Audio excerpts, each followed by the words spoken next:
ඔයාලව සාදරයෙන් පිළිගන්නවා Find the Way YouTube channel එක වෙත. ඔයත් මුළු රෑ පුරාම නිදාගත්තත් උදේට ඇහැරෙන්නේ හරිම මහන්සියෙන්ද? ඇහැරුණු ගමන් ආයෙත් නිදා ගන්න ඕන කියලා ඔයාට හිතෙනවද? මමත් ඉස්සරම ওই විදියම තමයි. හැබැයි මේ පුරුදු 4 මගේ උදෑසන සම්පූර්ණයෙන්ම වෙනස් කළා. ඉතින් මේ පුරුදු 4 මොනවද කියලා බලන්න මම රැඳී සිටින්න කියලා ආරාධනා කරනවා මේ සුපිරි වීඩියෝවේ අවසාන තප්පරය වෙනකන්ම.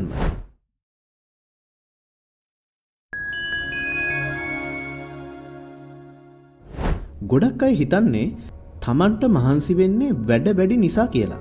හැබැයි ඇත්තම හේතුව තමයි අපි නොදැනුවත්වම අපේ ශක්තිය උරා ගන්න පොඩි පොඩි දෛනික පුරුදු කිහිපයක් තියෙනවා. අද මම ඔයාලට කියන්නේ මගේ ජීවිතේ වෙනස් කරපු අන්න ඒ පුරුදු 4 ගැන. ඔයාටත් පුළුවන් මේවා අද ඉඳලම පටන් අරගෙන චුට්ටක් ටෙස්ට් කරලා බලන්න. Habit 1 පළවෙනි පුරුද්ද. ෆෝන් එක ඇඳට අරගෙන යන්න එපා. මම මෙච්චර කාලයක් කරපු ලොකුම වැරද්දක් තමයි හැමදාම රැට ෆෝන් එක ඇඳට අරන් යන එක. මොකද සමහර වෙලාවට ෆෝන් එකට මැසේජ් එකක් ආවොත් නැගිටලා බහැලා යන්න කම්මැලි. අන්න ඒ හින්දා ෆෝන් එක මම ඇඳට අරන් ගිහිල්ලා කොට්ට යටින් තියාගන්නවා. Instagram එකේ හරි Facebook එකේ හරි YouTube එකේ හරි තව එකක් බලනවා කියලා බල ඉන්නකොට ඔයත් දන්නේම නැතුව පැය ගාණක් ගත වෙලා ගිහින් ෆෝන් එකේ තියෙන ආලෝකය ඔයාගේ මොළයට දෙන්නේ තවම දවල් කාලය කියන පණිවිඩේ. ඒ නිසා ඔයාගේ ශරීරයට නියම විවේකයක් ඔයා නිින්දට ගියත් ඔයාට ලැබෙන්නේ නැහැ. මේ වෙනුවට මෙන්න මෙහෙම කරලා බලන්න. නිදා ගන්න විනාඩි 30කට කලින් ෆෝන් එක පැත්තකින් තියන්න. කාමරයේ ආලෝකය ටිකක් අඩු කරන්න ඔය ඩිම් ලයිට් එකක් වගේ දාගන්න. දාලා මේක ටෙස්ට් කරලා බලන්න.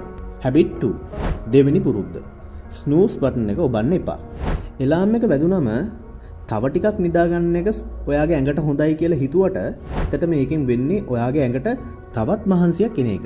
අපිට මේක ප්‍රැක්ටිකලි කරන්න අමාරුයි. නමුත් මේක කරන්නම වෙනවා. මේකෙන් ඔයාගේ මොළය ඇත්තටම පොඩ්ඩක් ව්‍යාකූල වෙනවා. ඇහැරෙනවා, ආයෙ නිදා ගන්නවා, ආයෙ ඇහැරෙනවා. එතකොට මොකද වෙන්නේ? දවස පටන් ගන්නකොටම ඔයාගේ මොළය තියෙන්නේ සෑහෙන්න හිම්බත් වෙලා. ඉතින් ඒකට මෙන්න මෙහෙම කරලා බලන්න.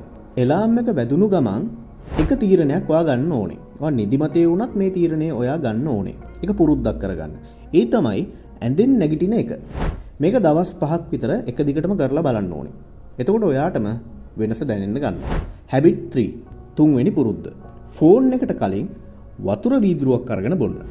උදේට ඇහැරුණු ගමන්ම ෆෝන් එක බලන එකෙන් ඔයාගේ මොළයට අනවශ්‍ය පීඩනයක් ලැබෙන්නේ. මොකද මැසේජස් ඇවිල්ලා තියෙනවා, නොටිෆිකේෂන්, එක එක්කිනාගේ ප්‍රශ්න, එහෙම නැත්නම් අනවශ්‍ය නිවුස්, මේ වගේ දේවල්. මේ හැමදේම එකපාරට ඔලුවට එන්න පටන් ගන්නවා. හැබැයි වතුර වීදුරුවක් බිව්වම ඒකින් ඔයාගේ ඇඟ හිමින් ඇහැරෙන්න පටන් ගන්නවා.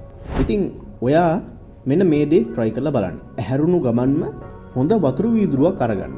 එහෙම නැත්නම් ඔයාගේ ඇඳ ගාවින් රැට නිදා ගන්න කලින් හොඳ වතුර වීදුරුවක් ප්ලාස්ටික් කරලා තියන්න.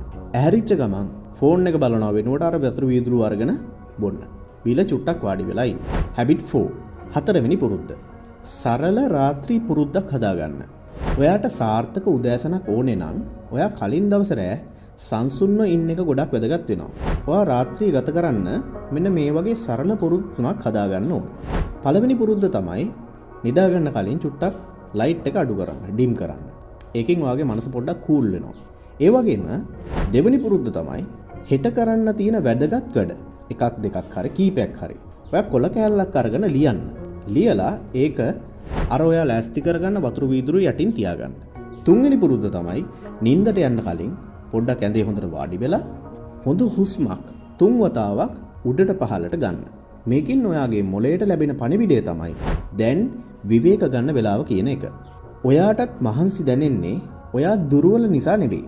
ඔයාට මහන්සියක් දැනෙන්නේ ඔයාටත් නොදැනීම ඔයා කරන වැරදි පුරුදු නිසායි. අද රෑ ඉඳලම මේ පුරුදු 4 ඔයත් උත්සාහ කරලා බලන්න. මේ වීඩියෝ එකෙන් ඔයා මොනවා හරි ඉගෙන ගත්තා නම් ලයික් එකක් දාන්න අමතක කරන්න එපා. හැමදාම මහන්සියෙන් ඇහැරෙන ඔයාගේ යාළුවෙක්ටත් මේ වීඩියෝ එක ෂෙයා කරන්න. පල්ලෙහින් කමෙන්ට් එකක් දාන්න ඔයාට උදේට මහන්සි දැනෙන්න තියෙන ලොකුම හේතුව මොකක්ද කියලා. ඉතින් අදට අපි ගිහිල්ලා එන්නම්. හැමෝටම සුබ දවසක්.